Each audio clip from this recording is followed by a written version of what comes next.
Assalamualaikum warahmatullahi wabarakatuh. Waalaikumsalam. Selamat pagi, salam sejahtera untuk kita semua.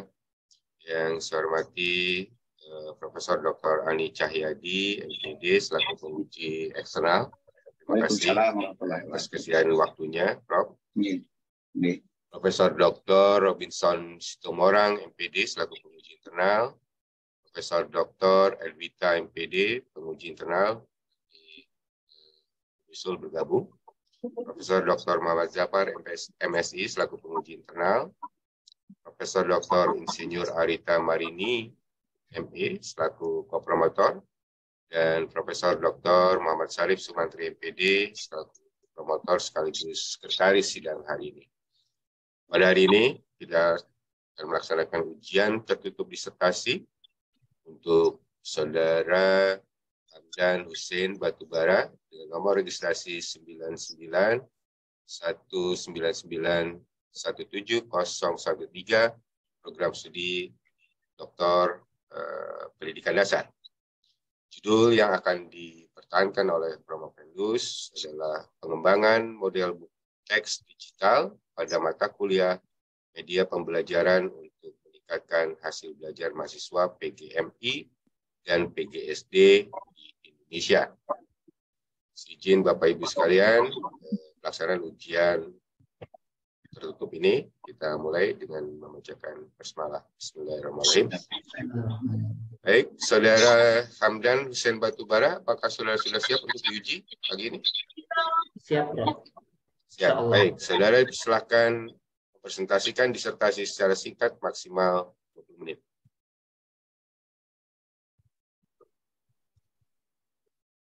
Baik. Bismillahirrahmanirrahim. Assalamualaikum warahmatullahi wabarakatuh. Bersyukur kepada Allah dengan mengucapkan Alhamdulillah, bersalawat kepada baginda Nabi dengan mengucapkan Allahumma sholli ala Sayyidina Muhammad wa ala ali Sayyidina Muhammad. Yang terhormat Prof. Dedi selaku Ketua Dewan Pemuji dan Direktur Pasca Sarjana, Bapak Prof. Muhammad Syarif Sumantri selaku promotor saya dan Sekretaris Pemuji pada kesempatan ini, dan Ibu Prof. Dr. Arita Marini selaku kopromotor saya, Bapak Prof. M. Ja'far, Ibu Prof. Edwita, dan Bapak Prof. Robinson Situmorang selaku penguji internal, dan yang terhormat Bapak Prof. Dr. Ani Cahyadi selaku penguji eksternal dari UIN Antasari Banjarmasin. Pada kesempatan ini saya akan menyajikan hasil penelitian disertasi saya dengan judul pengembangan model buku teks digital pada mata kuliah media pembelajaran untuk meningkatkan hasil belajar mahasiswa PGMI dan PGSD di Indonesia. Penelitian ini berangkat dari latar belakang masalah yang saya temukan selama menjadi dosen PGMI di UIN Wali Songo Semarang, di mana saya menemukan bahwa mahasiswa kesulitan dalam membuat dan menggunakan beberapa jenis media pembelajaran. Dan banyak produk media pembelajaran yang dibuat oleh mahasiswa belum memenuhi rubrik tugas atau belum memenuhi standar yang sudah ditetapkan. Selain itu, pada hasil studi pendahuluan juga saya peroleh bahwa tingkat pemahaman mahasiswa terhadap konsep-konsep yang ada di dalam materi media pembelajaran itu masih tergolong rendah dengan nilai rata-rata 60 untuk mahasiswa PGMI dan 61 untuk mahasiswa PGSD. Selain itu, hasil wawancara dengan beberapa mahasiswa juga diperoleh informasi bahwa metode pengajaran yang kurang interaktif dan bahan ajar yang kurang praktis dan juga kurang aplikatif menjadi salah satu tantangan dan kendala mahasiswa untuk dapat meraih hasil yang maksimal di dalam proses pembelajaran. Selain itu, masalah atau tantangan mahasiswa dalam belajar juga ditambah oleh masalah akses internet dan kesiapan perangkat digital yang dimiliki oleh mahasiswa ketika proses pembelajaran dihadapkan pada proses pembelajaran daring.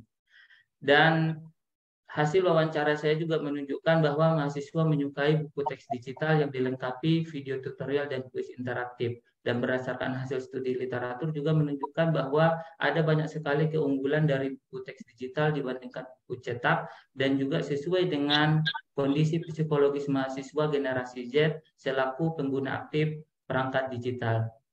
Bapak Ibu yang terhormat, rumusan masalah saya ada 5. Pertama, bagaimana proses pengembangan model buku teks digital media pembelajaran, bagaimana model fisikal buku teks digital media pembelajaran, bagaimana kelayakannya, efektivitasnya, dan bagaimana kepraktisannya. Dari rumusan masalah tersebut, signifikansi penelitian saya ini secara akademis menjelaskan langkah-langkah pengembangan bahan ajar digital dan menawarkan model fisikal bahan ajar digital yang praktis dan menjelaskan manfaat dan tantangan penggunaan buku teks digital sebagai sumber belajar masa kini. Dan secara praktis tentu akan menyediakan bahan ajar yang praktis, meningkatkan motivasi dan hasil belajar mahasiswa, dan meningkatkan kualitas lulusan Prodi PGMI dan PGSD sebagai pengembang media dan sumber belajar, dan menjadi rujukan peneliti lain. Karena di dalam standar kompetensi lulusan PGMI dan PGSD, itu salah satunya adalah memiliki keahlian sebagai praktisi ataupun pengembang sumber belajar atau bahan-bahan pembelajaran yang sesuai dengan konteks pembelajaran di SD dan di MI. Selanjutnya, kebaruan penelitian ini saya amati dari dua aspek. Pertama, dari subjek penelitian, hasil studi saya menunjukkan bahwa penelitian pengembangan buku teks digital masih sedikit dan buku teks digital media pembelajaran masih kurang bervariasi. Padahal buku teks digital media pembelajaran ini sesuai dengan kebutuhan mahasiswa dan perkembangan iptek. Dan dari segi produk inovasi, tentu penelitian ini akan menghasilkan materi bahan ajar media pembelajaran yang lebih mutakhir, lebih aplikatif dan sesuai dengan kebutuhan mahasiswa PGMI dan PGSD, dan juga memanfaatkan teknologi seluler dan web, di mana pada penelitian terdahulu itu lebih banyak menggunakan berbasis komputer, belum menggunakan teknologi seluler, dan juga memperluas variasi media dan fitur interaksi di dalam buku teks digital, di mana buku-buku digital yang lama itu masih berbasis PDF, belum ada didukung oleh video tutorial, kuis interaktif, dan itulah yang saya kembangkan menjadi nilai kebaruan dari penelitian saya ini. Dan kajian pustaka saya membahas tentang konsep media pembelajaran, buku teks digital, dan penelitian pengembangan. Kemudian untuk kerangka teori berdasarkan analisis kebutuhan, masalah pembelajaran, kemudian kondisi siswa, saya mengamati beberapa teori tentang dasar perancangan bahan ajar, mengamati pendekatan pembelajaran, teori belajar, metode pembelajaran, alat peraga, dan saya juga membahas tentang model penelitian dan pengembangan, bagaimana menghasilkan sebuah buku teks digital media pembelajaran yang valid dan interaktif.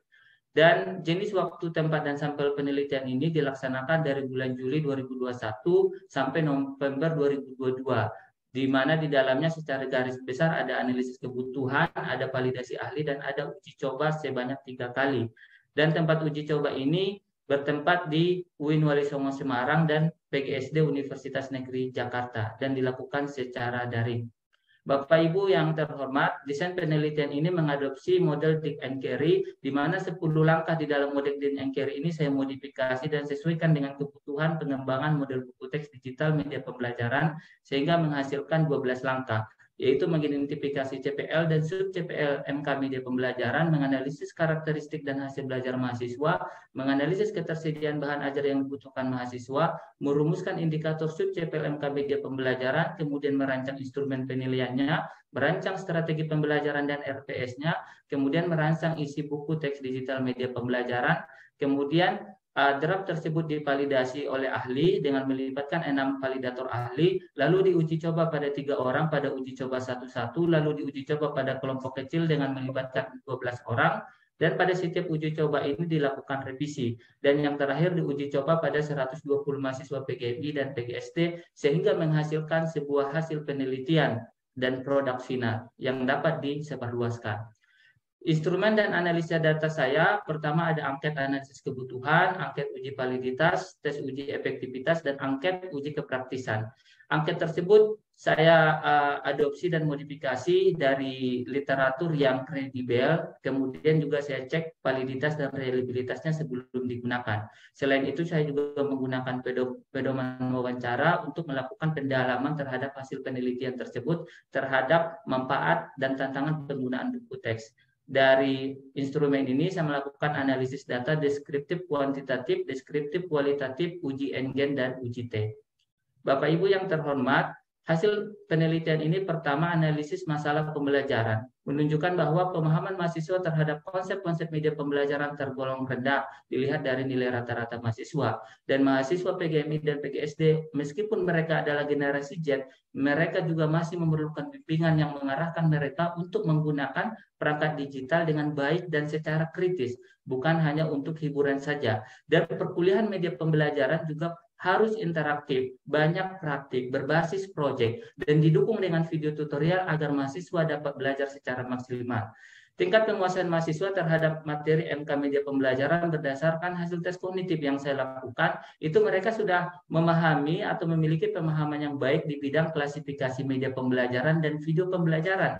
Tetapi pada pemilihan media pembelajaran, pengembangan media pembelajaran, media sederhana 3 dimensi, 2 dimensi, media pembelajaran interaktif, web dan internet dan web e-learning, mereka pemahamannya masih tergolong rendah. Kemudian, ketersediaan buku teks media pembelajaran yang sesuai dengan kebutuhan mahasiswa. Pertama, mahasiswa tidak memiliki buku MP. Mereka menyatakan sebanyak 60%. Kemudian buku MP yang digunakan tidak mengandung konten digital, tidak dapat diakses dengan perangkat digital, tidak efektif, tidak sesuai dengan tujuan pembelajaran atau perkuliahan, tidak praktis, dan mahasiswa menyatakan mengharapkan buku media pembelajaran yang aplikatif disertai video, buku media pembelajaran yang disertai dengan kuis interaktif, dan mereka menyatakan, semua mahasiswa menyatakan setuju jika buku media pembelajaran disusun dalam format digital.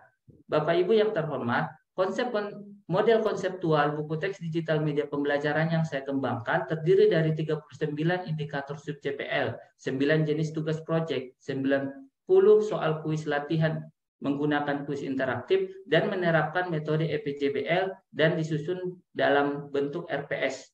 Dan sintak pembelajaran yang saya terapkan di dalam penyusunan model buku teks digital media pembelajaran ini, pertama, mahasiswa diminta untuk mempelajari materi dengan buku teks digital sebelum tatap muka ataupun tatap maya. Kemudian mereka didorong untuk berpartisipasi aktif dalam kegiatan diskusi. Kemudian mereka diminta untuk mempraktikkan membuat sebuah contoh media pembelajaran yang sesuai dengan petunjuk tugas. Kemudian mereka diminta menelaah tugas teman sekelasnya berdasarkan instrumen penilaian, sehingga terjadilah yang namanya peer study. Lalu mereka diminta merevisi tugas dan mengirim hasil revisinya, dan diminta untuk mengerjakan soal latihan dalam bentuk kuis interaktif secara mandiri. Selanjutnya, model fisikal isi buku saya ini, bab 1 tentang hakikat media pembelajaran, kemudian media sederhana 3 dimensi, media sederhana 2 dimensi, lalu dilanjutkan dengan media infografis, media komik, video pembelajaran, kemudian dilanjutkan dengan media pembelajaran interaktif dan augmented reality, lalu dilanjutkan dengan pembahasan tentang web dan internet, dan yang terakhir tentang web e-learning.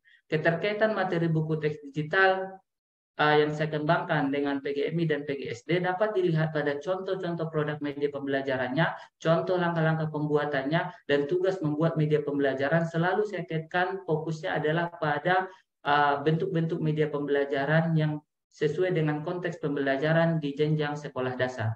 Nilai kebaruan model buku teks digital media pembelajaran ini, pertama materinya aplikatif, dilengkapi 30 tutorial, lalu ada kuis interaktif, kemudian menampilkan contoh media dan instrumen penilaiannya, lalu bukunya saya sajikan dalam format Android atau aplikasi Android, PDF, dan Playbook, dan disertai dengan ISBN, dan lembar kerjanya menerapkan peer-studi dengan teriterasi dengan web e-learning. Selanjutnya, kelayakan model buku teks digital ini melalui proses validasi dengan melibatkan 6 pakar, validator pakar yang berasal dari luar institusi peneliti.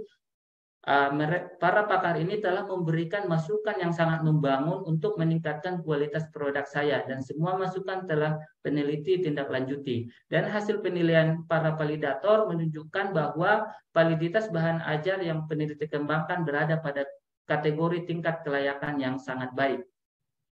Selanjutnya, hasil uji efektivitas dan kepraktisan model buku teks digital media pembelajaran menunjukkan bahwa model buku teks digital media pembelajaran ini memiliki tingkat efektivitas cukup baik, baik pada uji coba 1-1, uji coba kelompok kecil dan juga uji coba lapangan. Itu ditunjukkan oleh nilai rata-rata NG-nya. Kemudian uji kepraktisannya juga menunjukkan kategori yang sangat baik dengan rata-rata 4,58 pada uji coba 1-1, 4,57 pada uji coba kelompok kecil, dan rata-rata 4,31 pada uji coba lapangan, baik pada mahasiswa PGMI maupun pada mahasiswa PGSD. Selanjutnya, manfaat dan tantangan penggunaan model buku teks digital media pembelajaran. Sebagai pendalaman, peneliti melakukan wawancara dengan mahasiswa untuk mengetahui apa saja yang disoroti mahasiswa tentang manfaat dan tantangan mereka ketika menggunakan model buku teks digital media pembelajaran ini. Ada 3 hal yang paling disoroti mahasiswa. Pertama, aksesibilitas mudah dijangkau, portabilitas mudah digunakan. Kemudian yang ketiga, kenyamanan atau menarik dan aplikatif karena disertai dengan video tutorial, contoh medianya secara langsung, dan juga langkah-langkah pembuatannya. Dan tantangan mahasiswa saat menggunakan buku ini adalah pertama, jaringan internet yang bermasalah, pengaruh layar kaca terhadap mata atau kelelahan mata, kemudian perbedaan perangkat digital yang dimiliki oleh mahasiswa.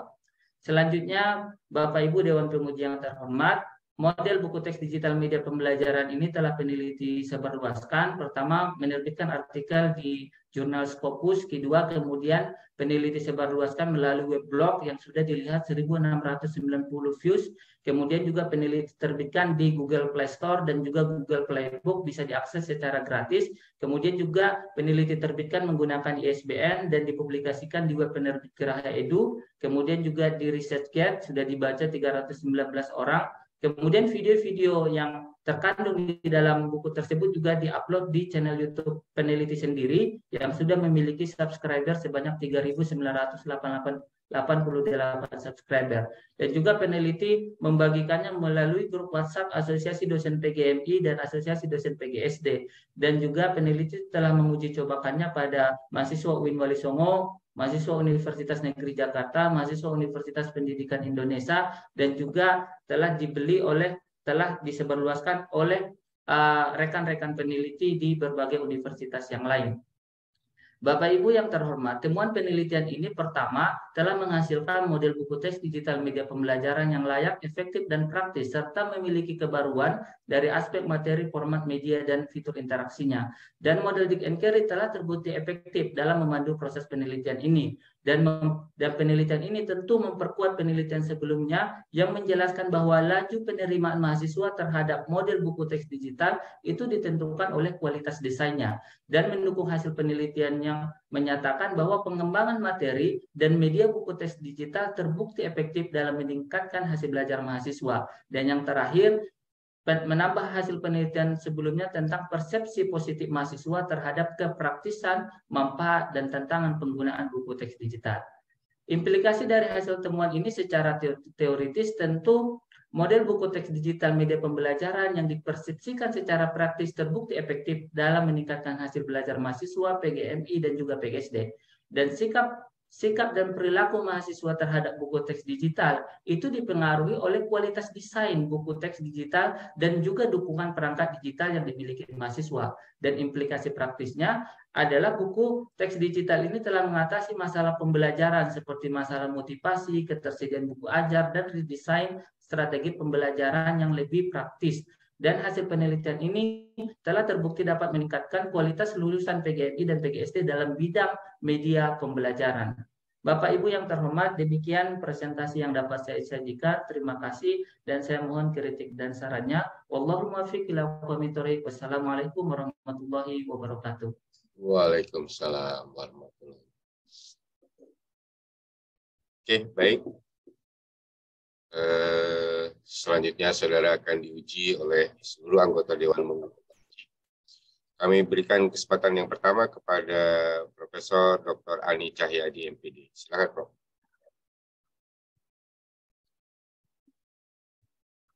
Baik, terima kasih.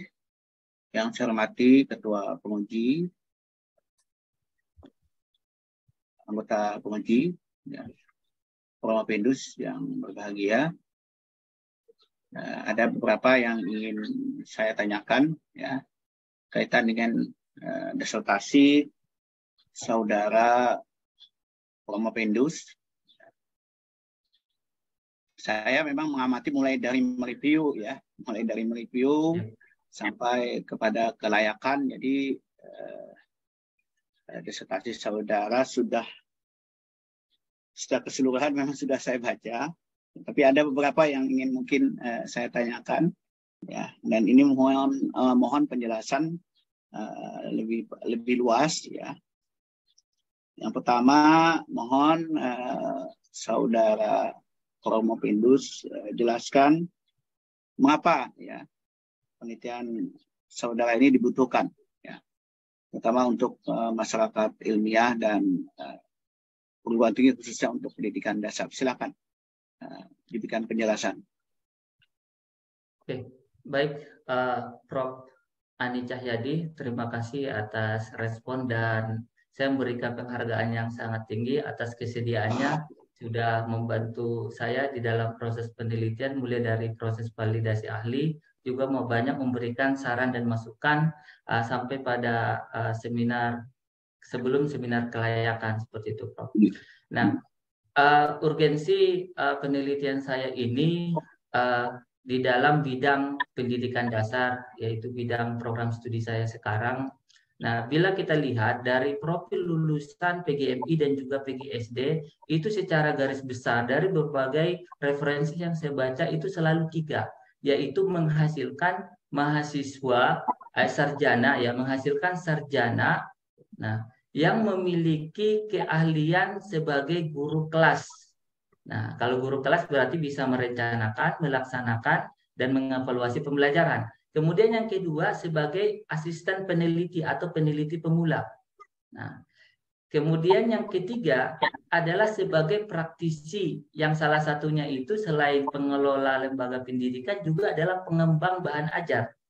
Nah, jadi, kompetensi di bidang media pembelajaran itu sangat berkaitan langsung dengan kompetensi lulusan standar kompetensi lulusan PGMI dan juga PGSD. Kalau kompetensinya di bidang media pembelajaran itu rendah, nah itu akan berbahaya, akan mengurangi akan tidak sesuai dengan yang diharapkan tadi, yaitu menghasilkan sarjana yang memiliki kompetensi di bidang sebagai praktisi yang mampu mengembangkan bahan ajar yang sesuai dengan konteks pembelajaran MISD.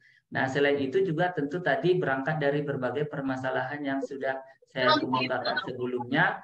Jadi, sebagaimana kata Prof. Rusdi dalam buku penelitian desain pengembangan, bahwa penelitian pengembangan itu adalah bertujuan untuk menyelesaikan masalah nyata yang dihadapi di dalam proses pembelajaran. Sehingga produk yang ditawarkan itu harus bisa menyelesaikan masalah-masalah tersebut. Seperti itu, Prof.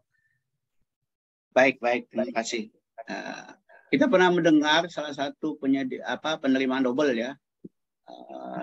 Saya lupa namanya. Beliau itu pada tahun 1940-an itu bilang bahwa perkembangan teknologi, ya, sains dan teknologi itu pada waktu tahun 40-an saja itu perkembangannya ini bisa dicek lagi, ya, pada waktu itu saja perkembangannya 3 bulan, ya, 3 bulan. Nah, kita bisa lihat kalau di abad sekarang, ya, di abad tahun 2021 ini, bahkan yang mengindikasi bahwa perkembangan teknologi itu per detik, ya, bukan lagi per menit tapi per detik. Nah, yang ingin saya tanyakan, sejauh mana dalam konteks paling tidak kebermanfaatan penelitian saudara ini, karena nanti apakah beberapa saat kemudian ketinggalan begitu. Apalagi sekarang kita diserang oleh bahan ajar, ada yang memprediksi ini menjadi bahan ajar yang digemari, ya, saya yang berbasis Metapost misalnya. Nah, ini silakan, bagaimana saudara menjelaskan posisi temuan hasil dari penelitian saudara ini. Silakan. Oke. Baik, terima kasih, Prof. Memang penelitian dan pengembangan itu sebagaimana kata Prof. Robinson itu dilakukan secara interaktif, secara kontinu dan berkelanjutan. Nah, di mana saya juga sudah mengalami langsung waktu pertama kali menghasilkan produk awal itu dikritiki sama Prof. Ani. Kok ini by design semua? Mana yang by utilize, media by utilize seperti itu, ya.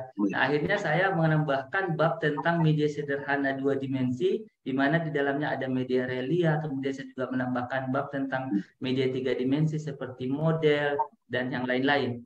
Nah, kemudian di dalam buku saya itu juga awalnya di bagian bab 9 itu tentang web e-learning, itu salah satunya saya membahas tentang penggunaan aplikasi Edmodo, Prof. Nah, tetapi di bulan November kemarin Edmodo-nya di shutdown, tidak bisa dipakai lagi. Ya, nah, makanya di buku saya versi terakhir ini itu sudah saya hapus bab itu. Nah, jadi memang sangat dinamis sekali, Prof, sangat cepat sekali. Makanya saya bilang buku ini akan terus ada edisi revisinya mengikuti proses perkembangan zaman dan implikasinya terhadap kalangan akademis. Nah, tentu saya ingin memberikan sebuah model, yang menawarkan sebuah model buku teks digital yang praktis dan efektif digunakan. Dan saya juga ingin menjelaskan bagaimana langkah-langkah proses pembuatannya seperti itu, Prof. Nah, sehingga nanti bisa diterapkan pada bidang ilmu yang lain gitu, pada disiplin ilmu yang berbeda, ataupun mungkin di jenjang pendidikan yang berbeda seperti itu, Prof. Oke, saya kira cukup Pak Ketua. Terima kasih ya. Baik, terima kasih Profesor Dr. Hani Cahyadi. Selanjutnya saya persilakan Profesor Dr. Robinson Situmorang. Baik, terima kasih Pak Ketua. Hamdan, saya agak bingung sedikit jadinya ini. Rasa-rasanya waktu kita seminar kelayakan, judulnya itu agak membingungkan, tapi tidak ada perubahan. Ini kenapa? Ya, Prof. Jadi judulnya itu pertama kemarin itu pengembangan media buku teks digital untuk meningkatkan hasil belajar mahasiswa PGMI ya, Prof. Nah, Ya. jadi kemarin itu rencananya itu saran dari Prof. Robinson itu untuk menghilangkan konteks PGMI karena itu adalah asal muasal munculnya penelitian ini, latar belakangnya seperti itu, Prof. Nah, tetapi setelah berkonsultasi dengan promotor, nah maka terbentuklah judul seperti itu, Prof. Seperti mohon maaf, Prof. Iya, kalau begitu ini sebetulnya metodologinya masih R&D atau apa? Ya, masih R&D, Prof. Di mana waktu itu Prof menyarankan supaya mengikuti model Dick and Carey. Jadi saya mengadopsi model Dick and Carey, di mana dimulai dari proses penentuan ya target penelitian dan pengembangan ini apa, analisis masalahnya seperti apa, kemudian juga menjelaskan model konseptualnya, strategi pembelajarannya seperti apa, kemudian sampai pada menguji validitas dan juga melakukan uji coba lapangan, baik uji coba satu-satu, uji coba kelompok kecil dan juga pada kelompok besar. Seperti itu, Prof. Enggak, tapi kemarin itu kalau nggak salah, saya tuh mengatakan ini judul disertasinya ini redundant gitu ya. Apakah ini R&D atau mixed method? Karena kalau kita masukkan kata meningkatkan, itu ada kecenderungan ini AR ada di dalam. Kalau R&D itu sendiri sebetulnya sudah upaya meningkatkan. Karena R&D dilakukan, ada target yang ingin dicapai. Sudah ditetapkan sebelumnya oleh si peneliti, sebelum target itu tercapai, ya terus dilakukan revisi. Itu kalau R&D. Nah, ya, Prof. Ini ya, terus yang kedua, kata PGMI dan PGSD ini ada kecenderungan ini tidak bisa digeneralisasi. Padahal hasil dari R&D itu kalau kita pengembangan model itu bisa digeneralisasi digunakan oleh siapapun yang ingin mengembangkan media pembelajaran. Nah, ini menjadi pertanyaan-pertanyaan yang masih mengganjal bagi saya, terutama karena kami di TP terus terang ini nggak berlaku gitu ya, nggak berlaku. Nah, terus yang kedua kalau hanya mengembangkan buku teks digital, ini juga kemarin saya katakan itu sudah banyak dilakukan orang. Yang belum ada itu kalau misalnya Pak Hamdan itu mengembangkan model pembelajaran mata kuliah media. Nah, itu mau dikembangkan 10 orang itu tetap bisa ada nggak ada persoalan karena antara orang yang satu dan orang yang kedua kemungkinan akan menggunakan pendekatan yang berbeda. Nah, ini yang menjadi pertanyaan-pertanyaan sehingga saya khawatir ke depan kita menggunakan R&D tetapi ada kecenderungan itu larinya kemana? Saya khawatirkan ini akan menjadi tiruan ya bagi generasi berikutnya. Kalau Pak Hamdan boleh, kenapa saya tidak boleh kan gitu kan? Nah, saya juga dulu sudah pernah menyampaikan ini itu Pak Made ya, kalau nggak salah itu juga pernah memasukkan unsur kata meningkatkan, katanya supaya berbeda dari apa yang dilakukan di teknologi pendidikan. Saya bilang enggak, bukan masalah itu.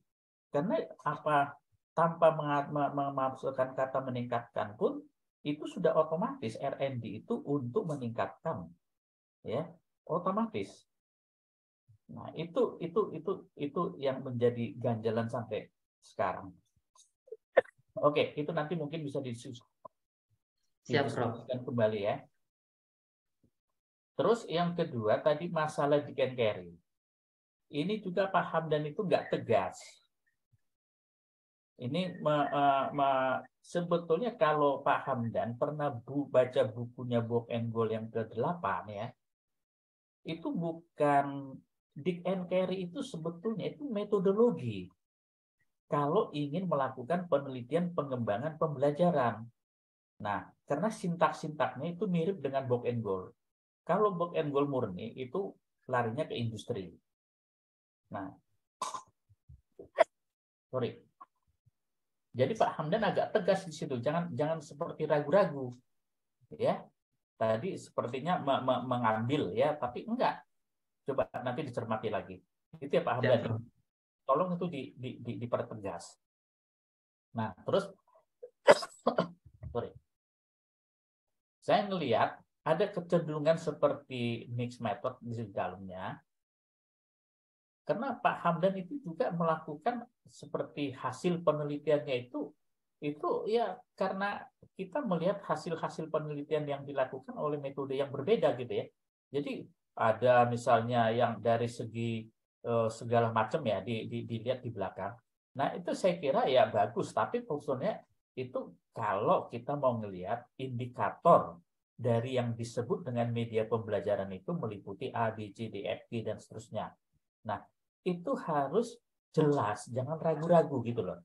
Saya ngelihat malam bacanya itu jadi bingung, seakan-akan ini Pak Hamdan itu banyak sekali melakukan penelitian, tapi sebetulnya nggak terlihat hasil yang sesungguhnya itu supaya kelihatannya disertasinya rame aja gitu. Nah, intinya kalau memang ini R&D dengan model yang Pak Hamdan kembangkan, ya, tentu ada satu sintak yang dihasilkan untuk mengajarkan media pembelajaran supaya media pembelajaran itu menjadi sesuatu yang mudah dilakukan oleh mahasiswa, mudah diimplementasikan, dan hasilnya itu bisa meningkatkan hasil belajar dari setiap mata kuliah atau mata pelajaran menggunakan media yang dikembangkan tersebut. Nah, itu targetnya. Nah, kalau hanya nanti ini meningkatkan dalam skop yang tertentu saja, ya itu agak repot. Makanya waktu seminar kelayakan saya katakan, itu dilakukan penelitian berkelanjutan, silakan. Di rekomendasinya itu, bila perlu lakukan eksperimen untuk menguji apakah benar dari penelitian ini menghasilkan sesuatu yang jauh lebih baik dari pembelajaran sebelumnya. Itu Pak Hamdan. Saya masih melihat ada kecenderungan tidak terlalu banyak berubah dari hasil seminar kelayakan kita kemarin gitu loh. Oke, baik Prof. Hal yang saya tambahkan kemarin ditindaklanjuti saran dari Prof. Robinson itu yang pertama. Suaranya tidak terdengar, Pak Hamdan. Oke, baik. Oh, suara saya. Oke. Oke, baik. Pertama, Prof. Robinson kemarin itu menyarankan untuk menjelaskan fakta-fakta masalah penelitian. Kenapa penelitian ini, apa yang mendasari munculnya penelitian ini. Oke, kemudian yang kedua, bagaimana karakteristik mata kuliah media pembelajaran ini dihubungkan dengan model buku teks digital media pembelajaran. Apakah karakteristiknya itu memang bisa diajarkan menggunakan model buku teks digital ini, atau buku teks digital ini bisa memecahkan masalah-masalah yang ada di dalam pembelajaran mata kuliah media pembelajaran tersebut. Kemudian yang ketiga, nanti insya Allah saya akan tegaskan kembali Prof mengenai penggunaan Dick and Carry sebagai metode penelitian seperti itu Prof ya. Nah, karena itu sudah diadopsi oleh Borg and Gold. Kemudian berikutnya untuk judul itu memang agak banyak perbedaan pendapat di situ Prof ya. Memang saya juga berpemahaman yang namanya pengembangan di dalam buku-buku desain penelitian pengembangan sudah ada kata pengembangan itu berarti meningkatkan. Nah, kenapa ada kembali kata peningkatan tadi itu memang ada yang berpemahaman juga itu untuk menegaskan uji efektivitasnya nanti kemana seperti itu, arah uji efektivitasnya untuk apa gitu. Nah itu Prof kemarin itu hasil diskusinya, tapi nanti insya Allah saya akan diskusikan kembali dengan promotor saya. Kemudian untuk yang terakhir tadi tentang apa ya, maaf Prof, oh ya tentang mix method tadi Prof. Memang saya baca di bukunya Prof Rusdi penelitian desain pengembangan itu memang dia mengatakan bahwa R&D itu berada di antara kualitatif dan kuantitatif sehingga dia bisa dikatakan mix method seperti itu Prof. Sehingga terjadi di sini overlap, kelihatan kok penelitian pengembangan ini kok kayak dibawa ke mix method seperti itu Prof. Sehingga ketika saya melakukan pendalaman melalui penelitian kualitatif itu jadinya kelihatan mix method seperti itu Prof. Tetapi saya kembali lagi ingin menegaskan bahwa penelitian saya ini adalah penelitian pengembangan. Begitu Prof. Oke, saya kira itu aja dari saya Pak Dedi. Terima kasih. Baik, ya, terima kasih Prof. Robinson. Jadi mohon dicatat ya, Prof. Pendus, saya juga pas baca ada untuk meningkatkan gitu kan. Ada kesan kalau baca itu kayak spanduk seminar sih sebetulnya. Judul tes ilustrasi. Ya, tolong nanti dikoordinasikan lagi dengan promotor gitu. Baik, selanjutnya saya persilakan Prof. Edwita. Baik, terima kasih. Assalamualaikum warahmatullahi wabarakatuh. Waalaikumsalam warahmatullahi wabarakatuh. Selamat ya, alhamdulillah ya Pak Hamdan sudah lagi selangkah gitu ya. Walaupun banyak hal-hal yang ditemukan, mulai dari proposal sampai seminar hasil kemarin, sebenarnya sudah banyak Pak Hamdan sudah mulai perhatikan ya, walaupun masih banyak kekurangan ya masih ini. Alhamdulillah sudah terima bukunya dan sudah lihat ya. Ini 2 SKS ya Pak, mata kuliah 2 SKS ini. Tentu ya kalau 2 SKS dengan beban yang begitu banyak sebenarnya ya perlu lebih, kalau dikatakan ini untuk praktis ya kan belum, masih kurang praktis tadi ini kan ya. Saya khawatir nanti dalam ini masih dikhawatirkan waktu itu keterbacaan dan contoh-contoh yang ada di karena saya belum lihat yang buku digitalnya seperti apa ya. Itu kemarin yang dipesankan dengan sampai keterbacaannya gitu ya. Hal praktis betul-betul dari petunjuk penggunaan. Nah, tentu diperhatikan untuk khusus kalau PGSD ya, tentu bagaimana guru mengembangkan media pembelajaran yang sesuai dengan karakter anak usia sekolah dasar gitu kan. Memudahkan dia, tujuannya memudahkan dia belajar, mendapatkan informasi dan melakukan sesuatu gitu ya. Jadi banyak yang sudah mengembangkan di PGSD punya, mengembangkan media komik, ya, menggunakan macam-macam aplikasi.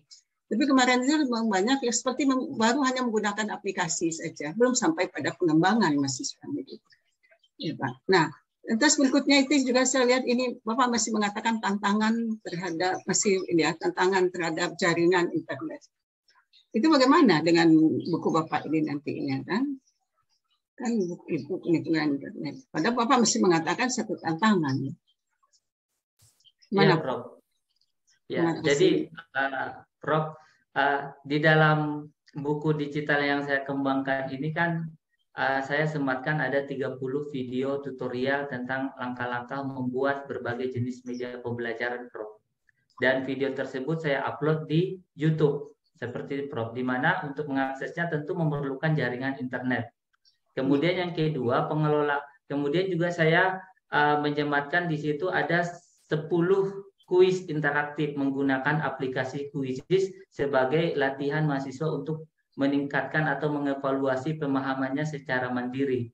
Kemudian untuk pengelolaan tugasnya itu juga berbasis web e-learning, di mana tugas mahasiswa itu akan lebih mudah dikelola jika menggunakan jaringan internet. Ketika proses uji coba buku teks digital ini melalui melalui proses pembelajaran daring, memang full daring, Prof, karena waktu itu kan masih pandemi ya, Prof ya. Nah, itu mahasiswa itu tidak berada di kampus, Prof. Dia berada di rumahnya, dan perbedaan jaringan koneksi internet antara mahasiswa yang satu dengan yang lain itu menjadi tantangan tersendiri, Prof. Apalagi rumahnya ada yang di Sumatera, ada yang di Kalimantan, seperti itu, Prof. Sehingga mereka mengatakan bahwa ini menjadi satu tantangan bagi mereka ketika mengakses tutorial-tutorial yang saya berikan di situ, seperti itu, Prof. Tetapi kalau sudah konteksnya semuanya sudah di kampus, jaringan internetnya sudah lancar, tentu ini akan semakin berkurang. Begitu juga dengan efek layar kaca terhadap mata. Nah, itu juga menjadi tantangan tersendiri, Prof. Bagaimana mengelola durasi waktu membaca di depan layar kaca atau di depan smartphone ini, seperti itu, Prof. Nah, dan mahasiswa itu juga memiliki perbedaan perangkat digital. Ada perangkat digital yang layarnya itu sudah bagus, Prof. Tapi ada juga yang perangkat smartphone-nya itu ya masih kurang bagus. Dan ini juga menjadi salah satu tantangan. Tetapi saya yakin dengan perkembangan teknologi yang semakin maju, tantangan-tantangan tersebut semakin lama akan semakin berkurang, seperti itu, Prof. Iya. Cuma kan ini ke Jakarta saja ya. Di Jakarta saja saya sering ini kan mahasiswa, terutama mahasiswa PGSD loh, Pak. Menengah ke bawah loh. Keterbatasan. Apa-apa itu ya untuk ke internet atau untuk jaringan, itu Zoom mencari data, apa yang ini kan itu sering juga terlambatnya. Ini nggak tahu ya PGSD yang lain. Ini Jakarta saja. Nah, begitu di SD juga mahasiswa PKM. Baru saja pakai Infokus saja terbatas. Atau sekolahnya ada 2 atau 3, tapi yang bisa digunakan hanya 1. Jadi itu mahasiswa PKM saja ya harus menggunakan teknologi. Nah, begitu mahasiswa suruh minta anak-anak bawa HP, hanya berapa orang yang membawa HP? Bisingkan orang tuanya, dan juga untuk mencari menggunakan teknologi dalam pembelajaran gitu sebagai media mencari sumber-sumber yang menggunakan internet. Itu sering nggak berjalan dengan baik. Satu HP yang kadang itu satu kelompok 5-6 orang gitu kan. Jadi akhirnya ya ini suatu kendala juga yang perlu diinikan ya. Bagaimana yang lebih efektifnya gitu nanti. Bapak nggak tahu praktis efektif, tapi ya untuk saat ini ya. Nah juga ada Infokusnya bisa digunakan. Baru digunakan 10 menit lampu mati. SD di daerah Ramangun loh Pak, ini saya bimbing PKM gitu. Saya nggak tahu di daerah lain. Nah ini bagaimana mengantisipasi, walaupun Bapak mengatakan ada 2 dimensi dan yang tidak menggunakan yang tidak menggunakan digital juga. Ya ini perlu menjadi catatan juga bahwa mahasiswa itu ya menggunakan teknologi itu ya sesuai tepat guna, efektif dan efisien. Ya. Teknologi bukan segalanya, karena bahan ajar itu ya buku-buku. Ini hanya salah satu saja. Kita lebih banyak juga minta mahasiswa untuk mencari sumber-sumber lainnya gitu kan. Ya, Pak. Nah, ini memang perlu membuat bagaimana Pak mengatakan sesuatu yang praktis. Itu betul-betul menjadi sesuatu yang efisien dan efektif dalam penggunaannya. Ya. Itu saja. Silakan Pak. Baik, Prof. Nah, memang itu menjadi sebuah tantangan, Prof. Makanya selain dalam format digital juga itu ada juga yang lebih suka membaca dalam format cetak, seperti itu, Prof. Makanya buku saya ini juga saya buat juga versi cetaknya seperti yang saya kirim ke Prof. Edwita, seperti itu, Prof. Tetapi memang ada perbedaannya. Nah, tetapi segala fitur-fitur dari buku teks digital maupun yang cetak itu sama. Kenapa? Karena di dalam cetak itu juga pembaca itu tetap bisa mengakses video tutorial dan kuis interaktif atau konten-konten digital itu melalui kode QR yang saya sematkan di buku cetak tersebut. Dengan memindai atau men-scan kode QR itu, nah semua media-media berbasis digital itu akan bisa diakses melalui smartphone-nya kalau smartphone-nya memiliki jaringan internet. Dan juga mengapa bab 1, bab 2, dan bab 3 buku saya itu dimulai dari media sederhana 3 dimensi non-digital, media sederhana 2 dimensi non-digital. Ya memang secara fakta bisa kita lihat di lapangan, memang media-media pembelajaran yang paling memberikan pengalaman langsung dan juga lebih memotivasi dan lebih mudah digunakan, itu ya memang media sederhana 2 dimensi dan 3 dimensi ini, Prof. Tetapi jadi di situ ada pilihan-pilihan seperti itu, Prof. Nah, sesuai konteks dan kebutuhannya di sekolah tersebut. Jadi mahasiswa itu bisa menggunakan media sederhana dan juga bisa menggunakan yang digital seperti itu, Prof. Ya, baik. Terima kasih. Cukup, Pak. Baik, terima kasih Prof. Edwita. Selanjutnya saya persilakan Profesor Dr. Muhammad Jabar. Ya, terima kasih. Yang saya hormati Pak Direktur sebagai Ketua Penguji, Korprodi, Komisi Penguji. Selamat dulu untuk Pak Hamdan Husain Batubara ya. Jadi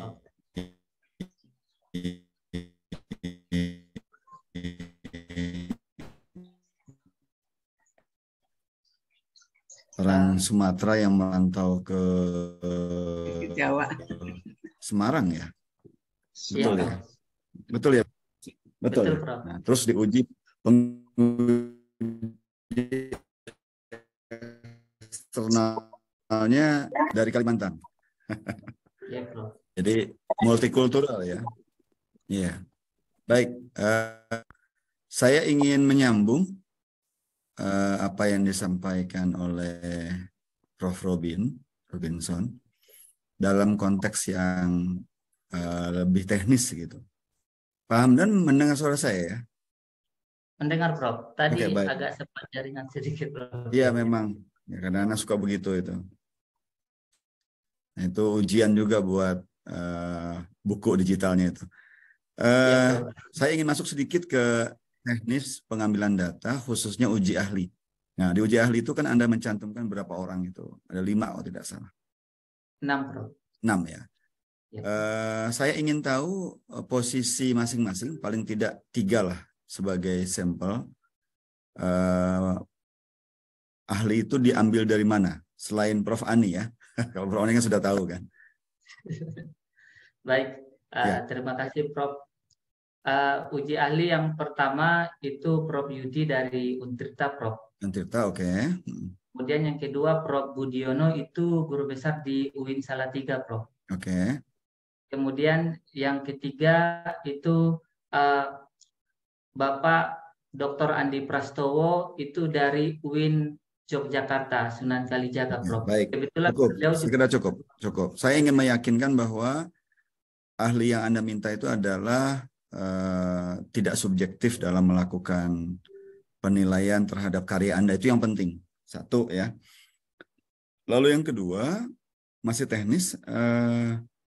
Pada saat uji coba, itu Anda terlibat di dalamnya atau Anda menggunakan orang lain? Oke. Baik, Prof.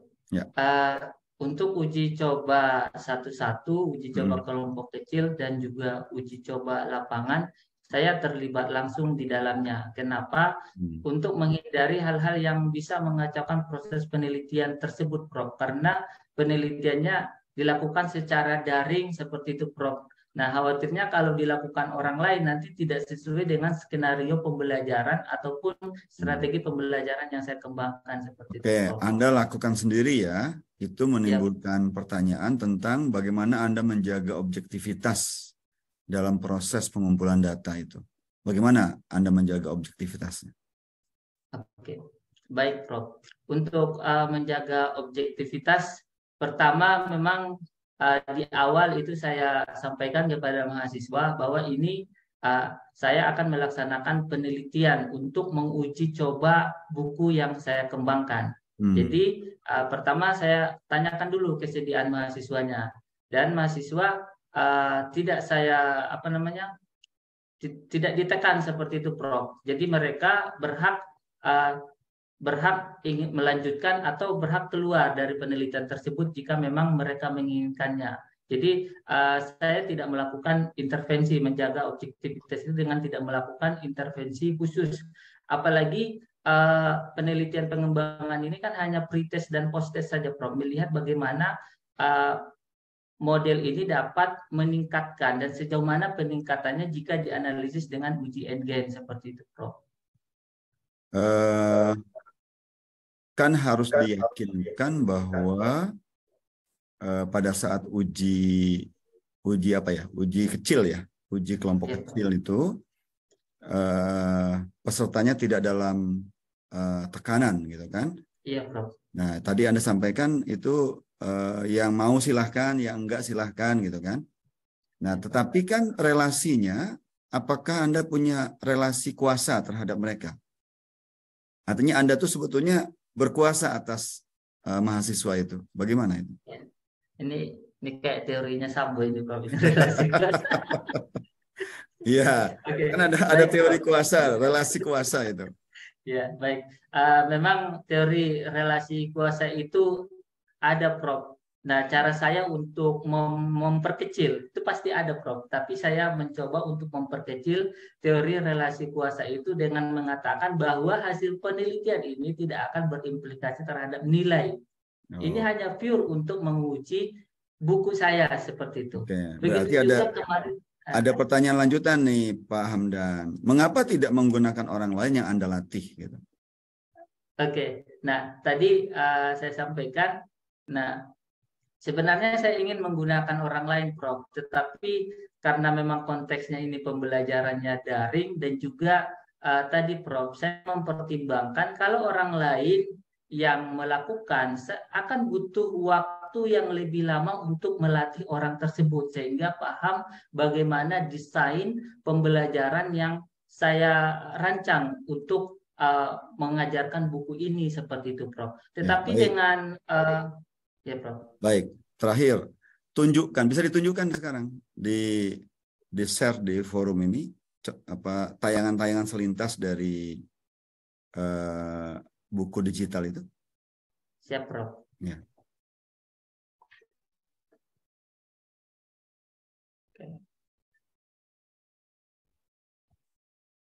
Buku media pembelajaran ini sudah saya upload di blog saya, Prof. Di sini ada format Google Playbook dan juga ada berformat aplikasi Android dan juga ada berformat PDF.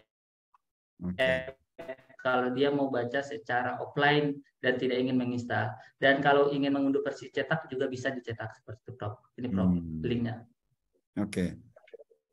Kalau cara membukanya ada nggak petunjuk di situ? Kan anak. Ada, Prof. Coba.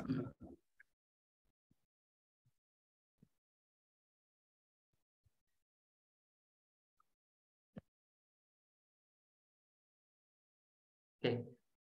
Ini saya coba buka yang versi e-book untuk smartphone, Prof. Jadi di bab pertama setelah kata pengantar itu adalah petunjuk penggunaan buku, Prof. Jadi saya menjelaskan dulu bagaimana cara menggunakan buku ini, apa saja fitur-fiturnya seperti itu, Prof. Ini petunjuknya, Prof. Baik. Kemudian nanti di setiap bab juga ada petunjuk pembelajaran, Prof. Oke, dan buku Anda ini sudah didiseminasi lewat blog Anda ya? Iya, Prof. Sudah berapa views-nya tadi? Kalau di blog itu 1.300, Prof. 1.300. Nggak tahu tuh mengalahkan Prof. Mantri atau enggak itu. Baik, Pak Ketua, terima kasih. Untuk saya cukup. Baik, terima kasih Prof. Japar. Selanjutnya, Co-Promotor Prof. Arita. Terima kasih. Assalamualaikum warahmatullahi wabarakatuh. Waalaikumsalam warahmatullahi wabarakatuh. Ya, baik. Mungkin pertama kali saya akan memberikan tanggapan terhadap Profesor Dr. Robinson. Yang pertama itu terkait dengan judul ya, Prof. Robinson. Kenapa itu tetap ada meningkatkan? Tapi ini tadinya kita beranggapan bahwa karena adanya uji efektivitas sehingga dia ada tambahan untuk meningkatkan. Karena kan kalau tidak ada kata-kata untuk meningkatkan itu karena kan meningkatkan atau uji efektivitas itu bisa saja meningkatkan keterampilan berpikir kritis, meningkatkan keterampilan menulis, keterampilan berhitung, dan ini yang dimaksud adalah hasil belajar. Itu pendapat kami, Prof. Tetapi kalau memang misalnya itu nanti Pak Ketua nanti yang memutuskan yang mana yang dipakai gitu ya. Karena kan menurut kami uji efektivitas itu berbeda-beda, peningkatannya itu berbeda-beda. Jadi kalau kita tidak mencantumkan di judul itu kurang jelas, karena kalau dari judul ya, kalau dari jurnal internasional itu judul harus menggambarkan apa yang kita tuliskan ya, Prof. Karena kalau misalnya judul itu tidak dituliskan, berarti kita tidak tahu apakah ini efektivitasnya untuk meningkatkan yang mana, apakah keterampilan berpikir kritis atau tapi ini mungkin nanti akan diputuskan oleh Pak Ketua nih yang mana, karena memang kita belum ada kesamaan persepsi nih Pak Ketua. Mungkin ada dosen yang perlu mencantumkan, ada dosen yang tidak perlu mencantumkan. Jadi ini mungkin kita akan diputuskan oleh Pak Ketua nanti akhir ujian ini. Itu yang pertama alasannya. Kemudian yang kedua, tadi oleh Pak Robinson, Prof. Robinson mengatakan bahwa dalam uji efektivitas itu menggunakan statistik deskriptif, nggak perlu ada uji T gitu ya. Ini juga pendapat kami gitu ya Pak Prof. Robinson, kalau tidak dilakukan uji T, statistik deskriptif itu keakuratannya itu kurang dari statistik inferensial. Karena ini adalah S3, jadi kita memutuskan untuk melakukan statistik inferensial.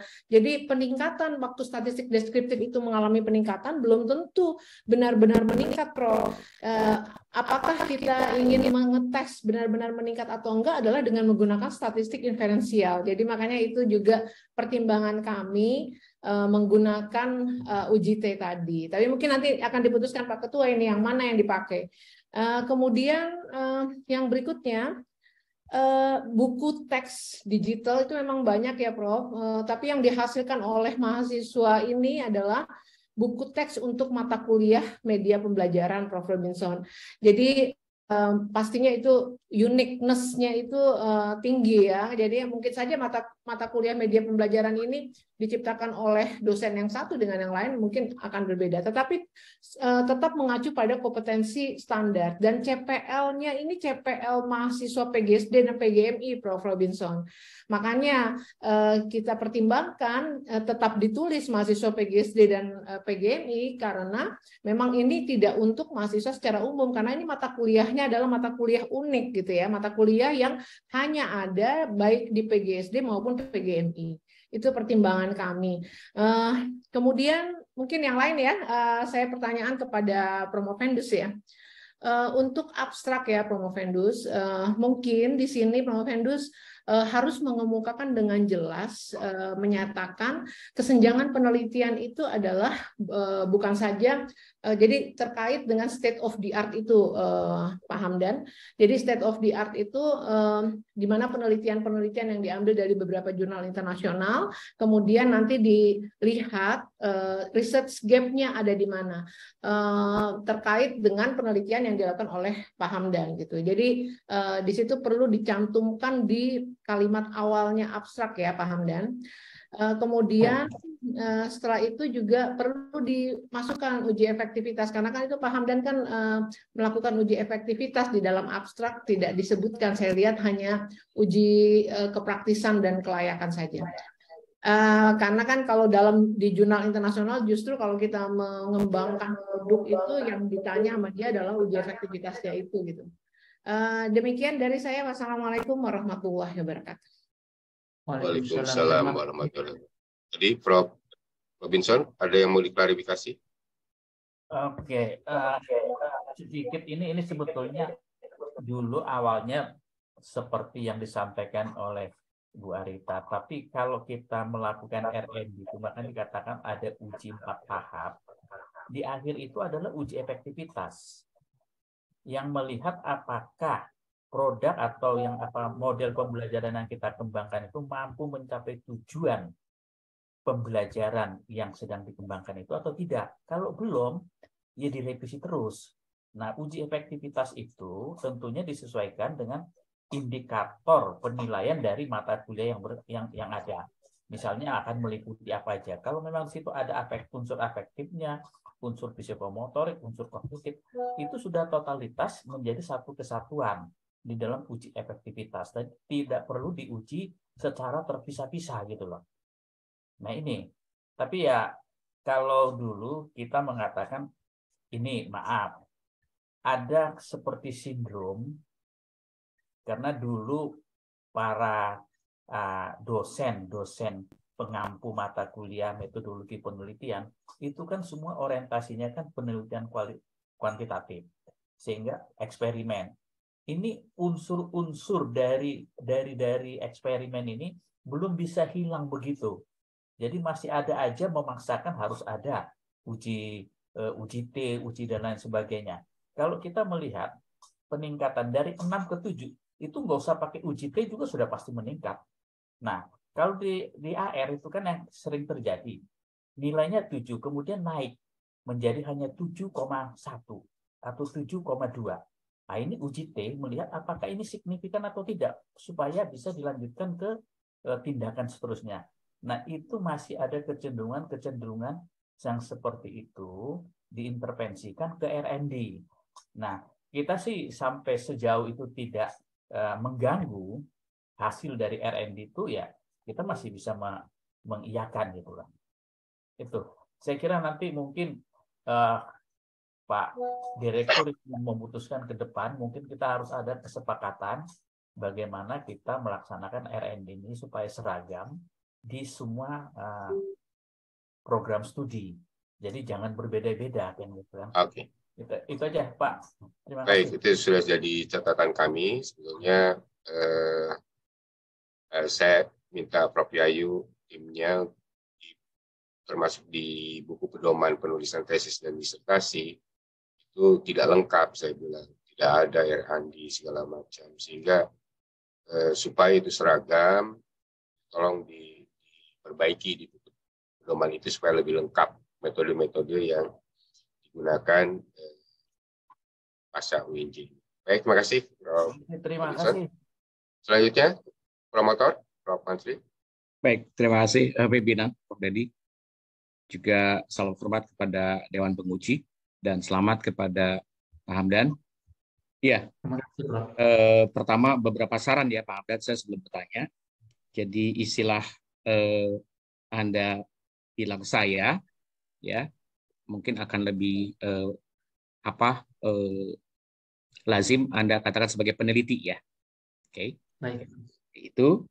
Lalu halaman 270 itu ada nama-nama mahasiswa, sebaiknya dibuat inisial ya, karena kode etik ya, kode etik penulisan, kecuali Anda minta izin satu-satu ke mahasiswa itu semua ya. Berikutnya, kalau orang TP itu sensitif kalau Anda di latar belakang bilang pengajaran ya. Nah, jadi saran saya adalah istilah gunakan pembelajaran ya, kecuali orang bahasa masih menggunakan istilah pengajaran. Lalu pada manfaat penelitian juga tolong dimasukkan sebagai loyalitas pada pendidikan dasar. Jadi pada manfaat penelitian ini diharapkan dapat memberikan kontribusi pada pendidikan, khususnya pendidikan dasar.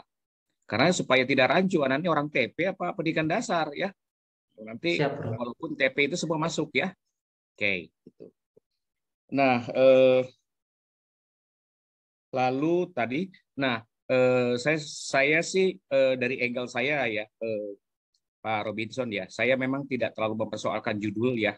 Saya setuju apa yang dipersoalkan Prof. Robinson, tetapi di itunya adalah dibuat batasan masalah atau fokus masalah, bahwa pengembangan ini disusun untuk apa?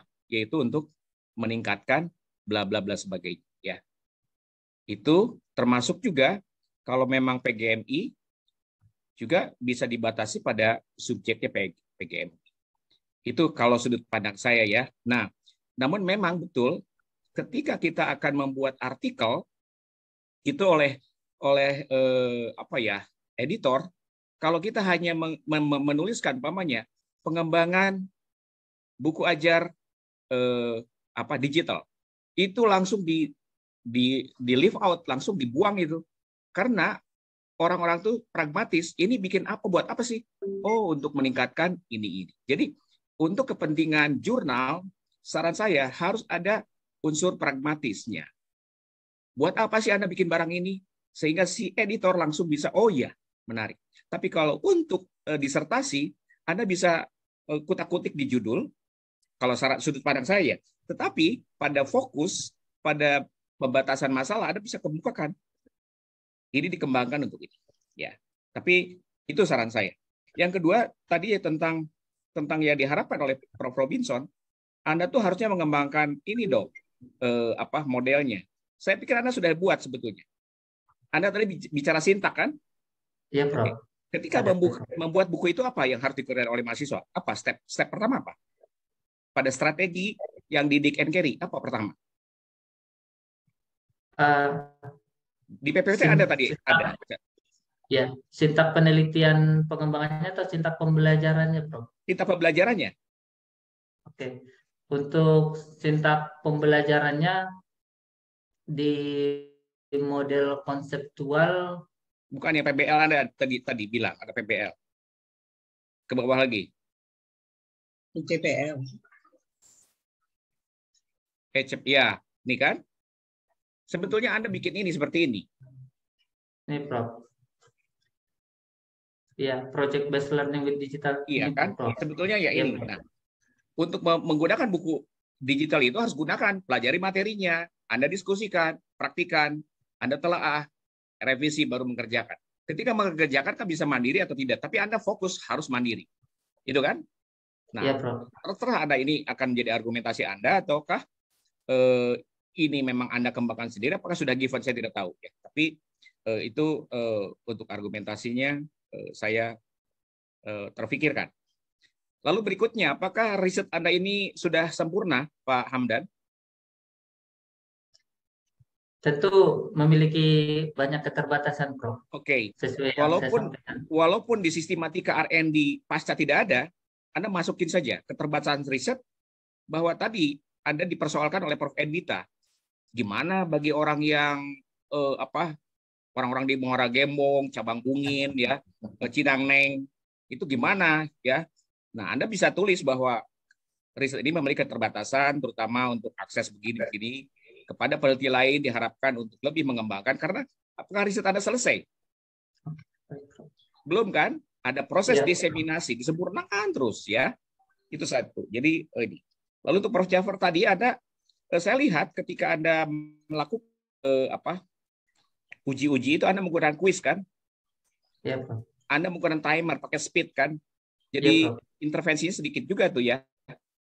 Si mahasiswa itu mengisi kuis-kuis itu langsung trep ya. Jadi betul kelihatan ya. Oke. Nah, tadi juga bahwa R&D itu juga tidak hanya pre-post, akan ada juga dosen-dosen atau pembimbing yang ngotot harus ada kelas kontrol. Iya, Prof. Ya. Karena katanya kalau meningkatkan nggak diapa-apain aja pasti meningkat, ya kan? Pamannya kelas Pak Hamdan nggak dikasih treatment pasti meningkat, nah, karena macam-macam. Tapi itulah memang saya setuju tadinya Prodi S3 Digdas dan PAUD itu akan bikin khusus FGD, ngumpulkan itu yang ahli-ahli R&D untuk ngumpul. Silakan ngomong, silakan bicara seperti apa sih formatnya. Karena saya sering diskusi dengan Prof. Robinson, Pak Mantri ini kayaknya bikin PTK ya, kata meningkatkan. Ya maka saya bilang, ya, setuju Pak Robinson. Nanti kita gimana nih ya? Karena sebetulnya langkah R&D sendiri adalah di akhir adalah ada efektivitas tadi untuk melihat. Tapi tidak apa-apa, sekali lagi judul yang dijadikan jalan setuju ya untuk khusus untuk menuliskan bahwa pengembangan model ini pengembangan buku berbasis bla bla bla ya, kata meningkatkannya dimasukkan di pembatasan masalah atau di fokus. Itu sih kalau sudut pandang saya ya. Nanti kita bicarakan. Tapi kalau untuk Pak Hamdan bisa coba-coba bikin artikel hanya variabel A-nya saja, itu sama editor nasional internasional langsung dibuang itu ya. Karena banyak sekali dokumen naskah yang harus direview, maka dibikinlah kalau bikin judul artikel, bikin eye-catching dan pragmatis. Itu sih pertimbangannya Prof. Robinson.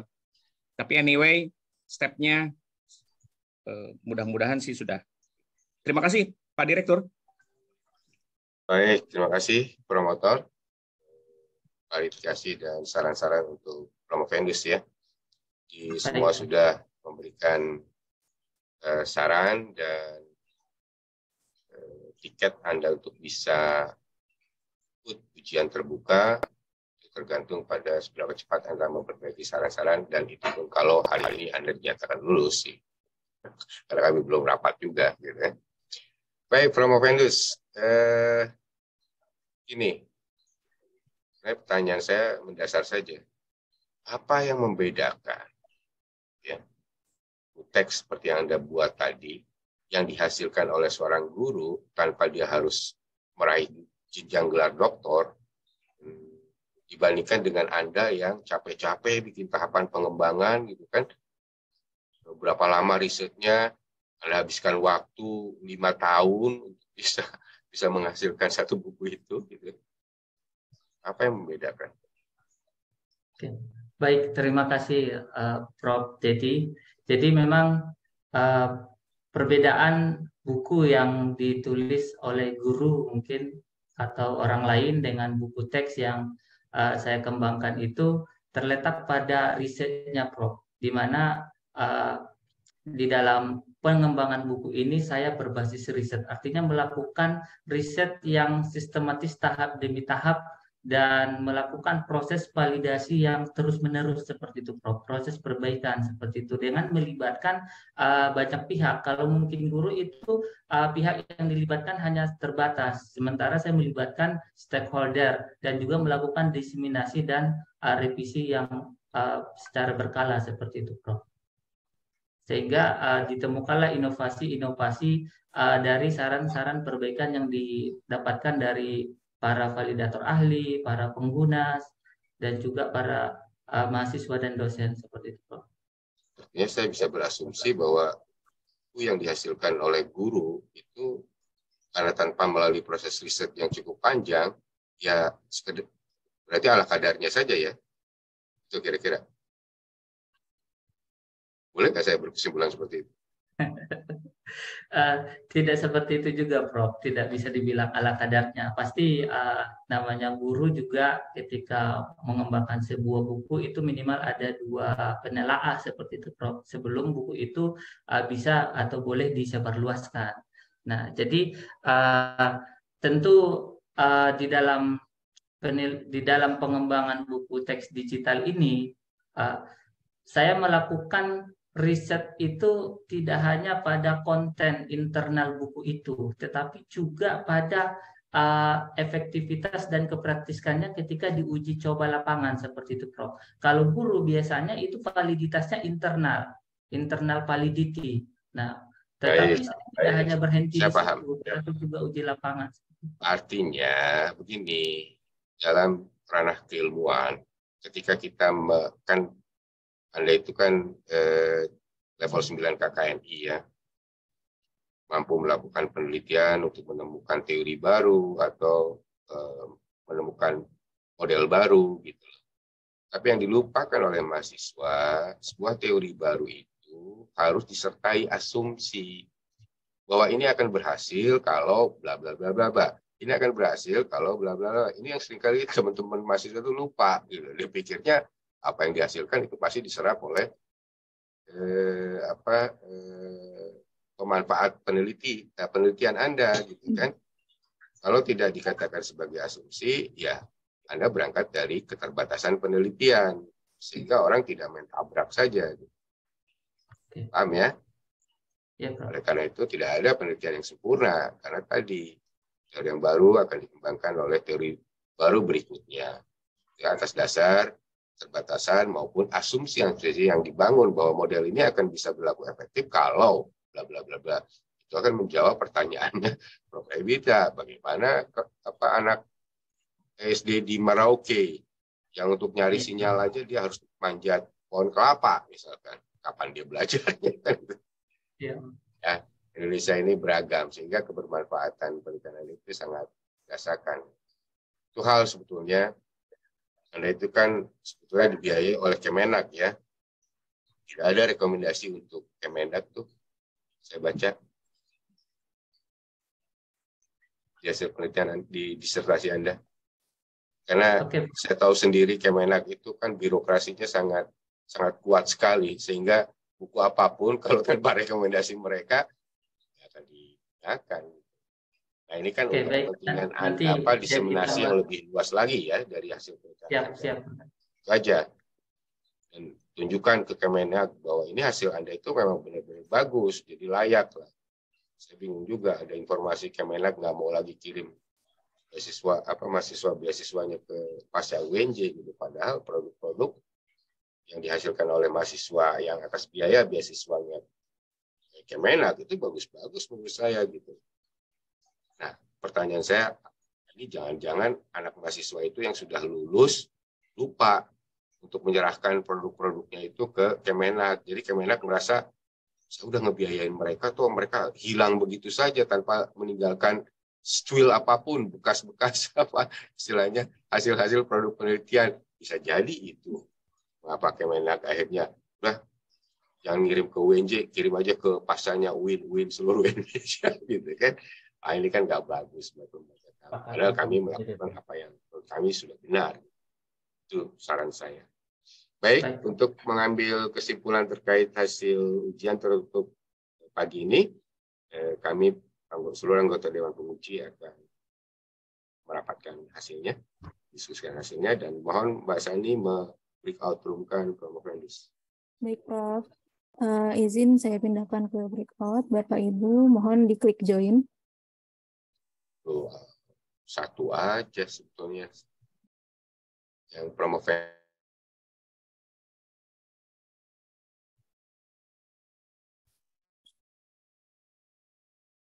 Hamdan, bentar ya, Pak.